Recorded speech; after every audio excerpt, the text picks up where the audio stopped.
Bonjour à tous et bienvenue pour cette nouvelle vidéo matériel, présentation de matériel, vidéo qui vient compléter la playlist présentation de matériel artistique et qui vient également compléter la playlist coloriage mystère pour débutants, puisque le matériel que je vais vous présenter aujourd'hui est principalement utilisé dans le domaine du coloriage mystère, mais il peut tout à fait être utilisé du moment qu'on aime les couleurs et qu'on aime mettre en couleur des petits motifs, des tampons, des coloriages. Aujourd'hui, nous allons parler des stylos gel de la marque Lango. Une très jolie marque de stylo gel, un très beau panel de couleurs. Dans cette vidéo, dans une première partie, je vais vous présenter ces stylos gel, je vais vous présenter ma façon de les ranger, le nuancier. Dans une seconde partie, nous verrons comment utiliser au mieux ces stylos gel. Et puis dans une dernière partie, on verra un petit peu les précautions à prendre avec ces stylos gel, parce que vous le verrez, ils ont des couleurs un petit peu fragiles. Ça, on le verra à la fin. Donc, il y a quelques petites précautions à prendre pour utiliser au mieux ces stylos gel. Au niveau du nuancier, le nuancier que je vous montre ici est un format que j'ai téléchargé sur Etsy. Il n'y avait plus qu'à coloriser les petites taches de couleur et faire un petit trou.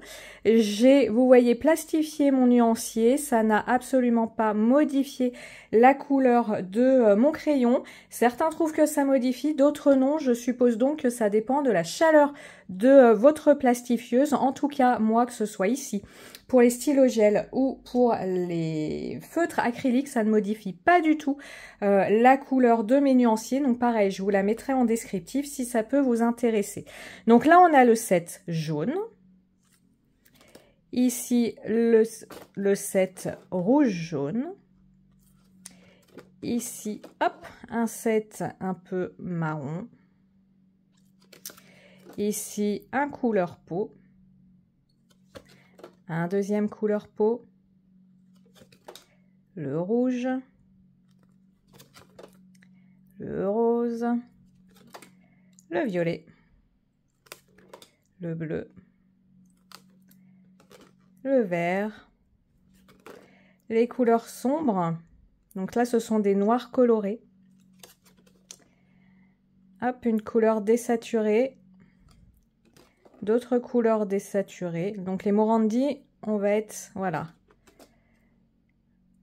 un set Morandi Blue, donc des couleurs moins flash. Et ici des couleurs un peu plus pastel.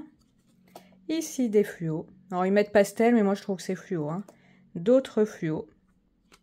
Et ici le set Sketch qui est plutôt pas mal. On a plein de gris et surtout on a le noir. Le noir, moi je me sers d'ombre pour faire les contours de mes coloriages, et le set avec, voilà, doré et blanc. Autant j'aime beaucoup le noir qui fait un tracé magnifique, autant le blanc pourrait recouvrir les traits, il est pas fou.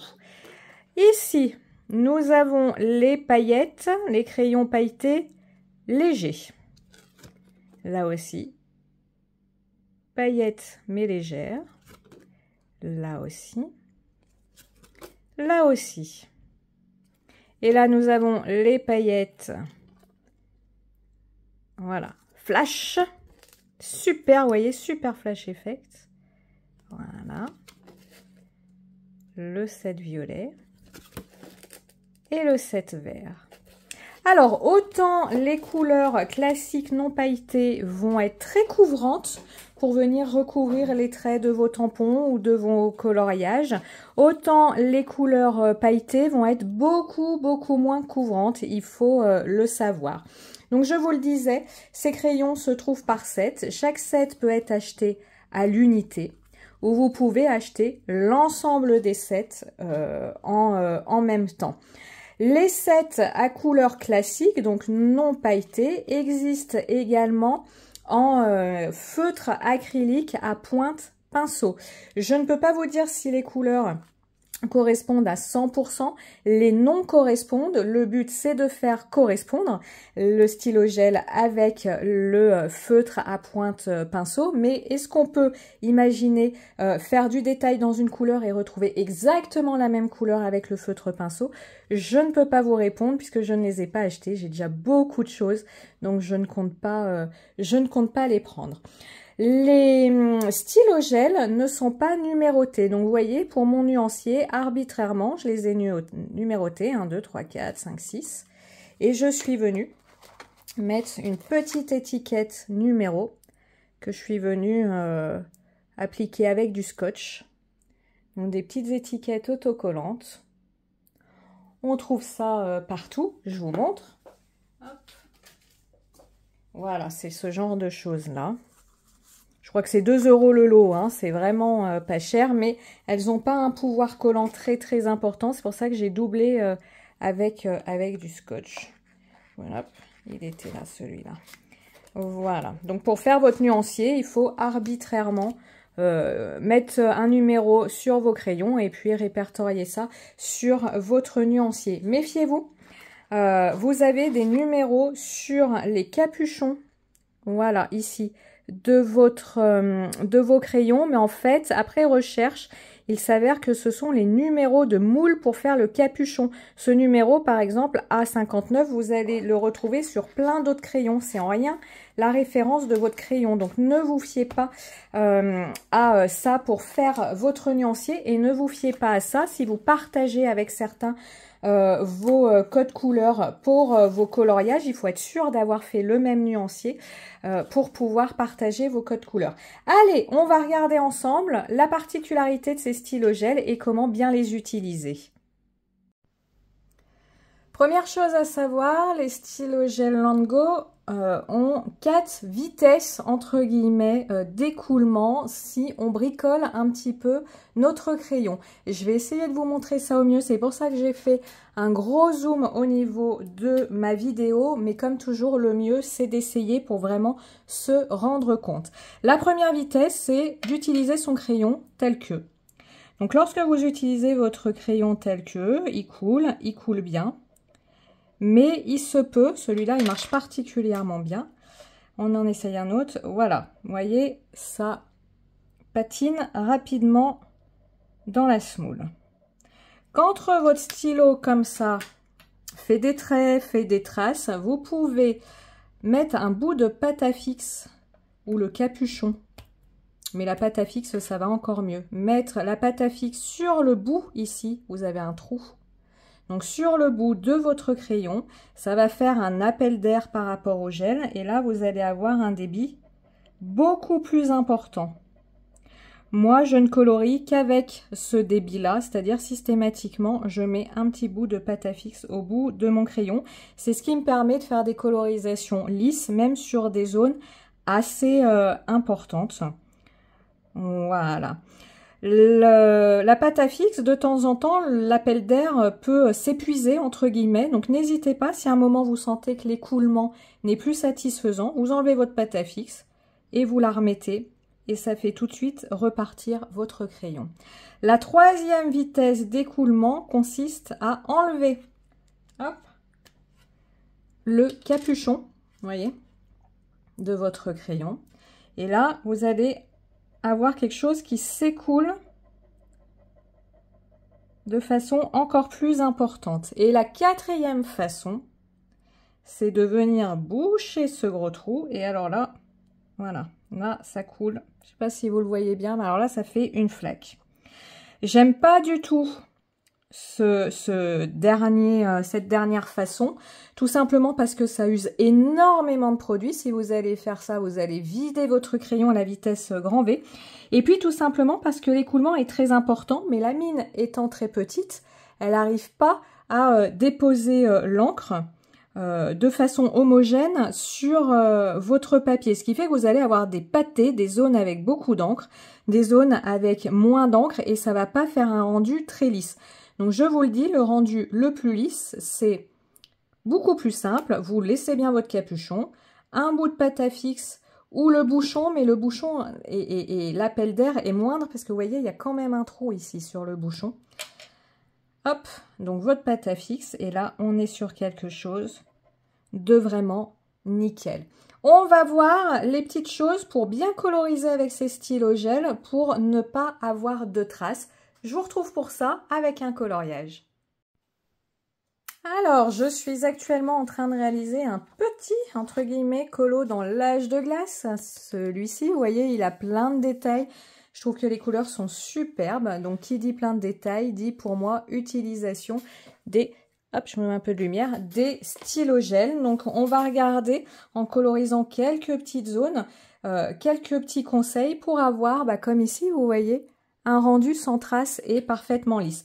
Première chose, je vais vous inviter vraiment à faire le nuancier de vos crayons et non, au moment du choix de vos couleurs, faire un espèce de gribouillis et se dire ouais, ça match pas, je sais pas, j'hésite.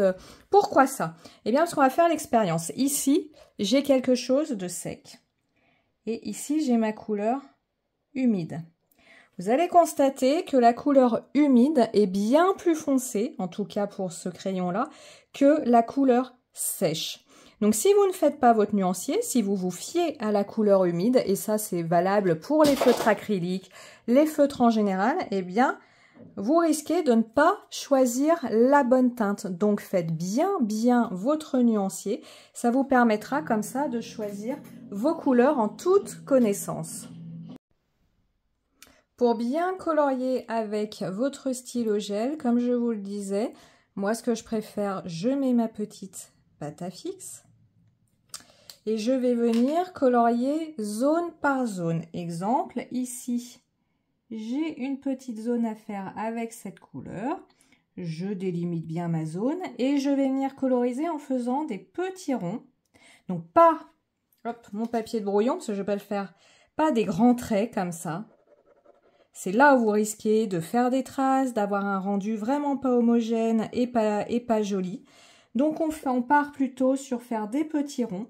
On n'appuie pas du tout avec son crayon, on vient vraiment effleurer le papier. Pareil, si on appuie de trop, on risque de faire des traces. Et on va bien attendre, hop, je vais faire celle-là aussi.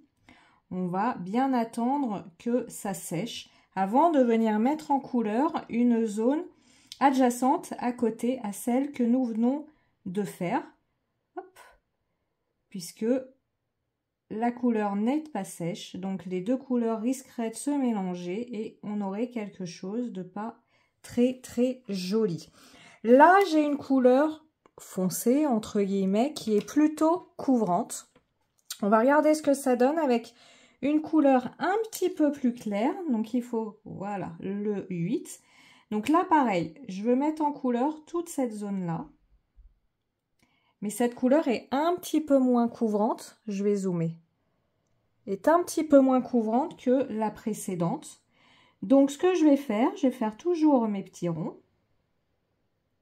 Mais tant que c'est encore humide, ne faites pas ça quand c'est sec. Tant que c'est encore humide, je viens tapoter avec mon stylo là où j'avais le trait de ma zone à mettre en couleur ou le chiffre. Voilà. Hop, je continue mes petits ronds. Là, j'arrive au 8 et si je le vois par transparence, voilà, je viens faire un petit tapotement. Ça permet d'ajouter de la matière sur la zone où je souhaite, je vais pas dire intensifier la couleur, mais où je souhaite vraiment cacher ce qu'il y a en dessous. Tant que c'est humide, vous pouvez venir rajouter de l'encre. Par contre, une fois que c'est sec, ça va être compliqué de venir rajouter de la couleur. Le stylo gel va se réactiver si vous venez ajouter des choses, si vous voulez rajouter, retoucher votre couleur. Et vous risquez d'avoir comment dire, d'obtenir un espèce de pâté issu du mélange des deux couleurs, d'obtenir des traces. C'est pas très joli.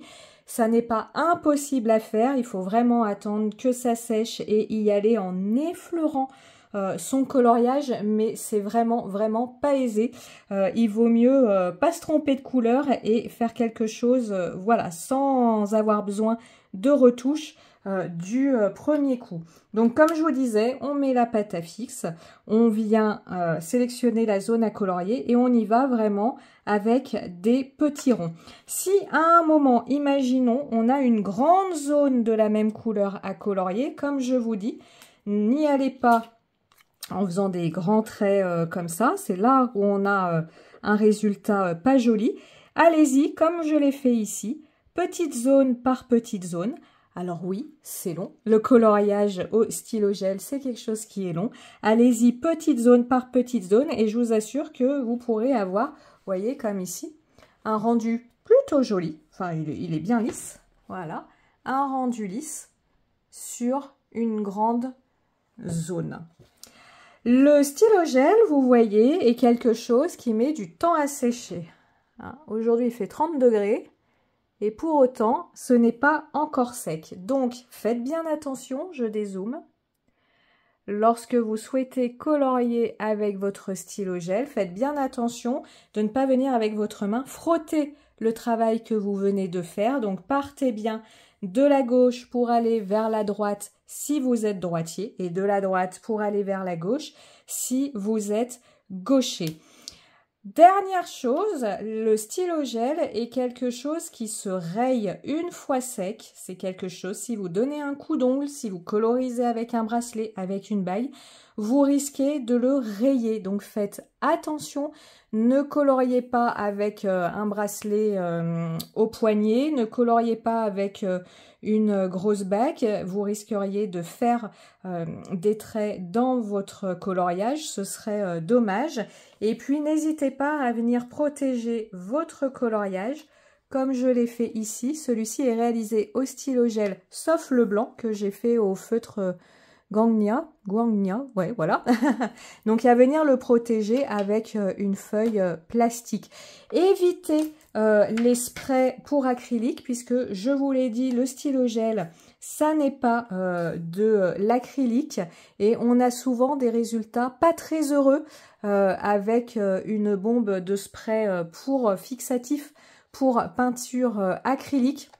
Le meilleur, c'est de faire un essai, hein.